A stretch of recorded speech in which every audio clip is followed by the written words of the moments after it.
पिछले साल लद्दाख में जारी तनाव के दौरान चीन ने अपने हैकर्स की मदद से भारत में ब्लैकआउट कराने की कोशिश की थी।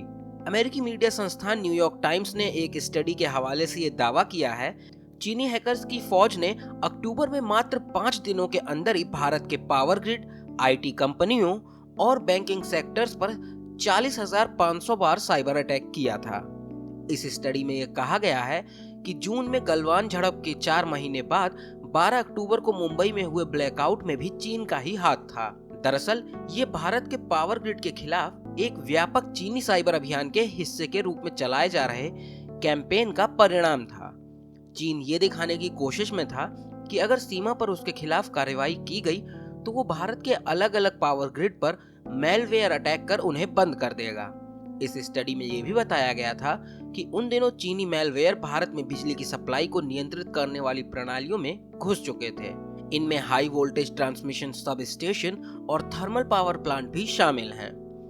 अमेरिका की cyber security company recorded future की इस रिपोर्ट में भारत के बिजली सप्लाई लाइन में चीन की घुसपैठ का दावा किया गया है। यह कंपनी सरकारी एजेंसियों के साथ इंटरनेट के उपयोग की स्टडी करती है।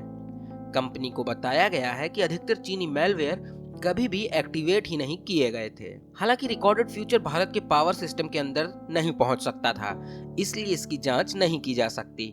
रिकॉर्डेड फ्यूचर के chief operating officer Stuart Solomon ने कहा, चीन की सरकारी हैकर्स की रेड इको नाम की एक फर्म गुपचुप तरीके से भारत के 1 दर्जन से ज्यादा पावर जनरेशन और ट्रांसमिशन लाइन में घुसपैठ के एडवांस साइबर हैकिंग की तकनीकों को व्यवस्थित रूप से इस्तेमाल कर रहे थे। उस समय ही मुंबई में पावर ग्रिड फेल होने से बिजली सप्लाई बाधित हो गई थी। हालांकि ये साबित नहीं किया जा सका था कि क्या इसके पीछे साइबर अटैक था या कोई दूसरी वजह। लेकिन अब इस स्टडी से इस बात का खुलासा हो चुका है कि इन सब के पीछे चीन की ही साजिश थी।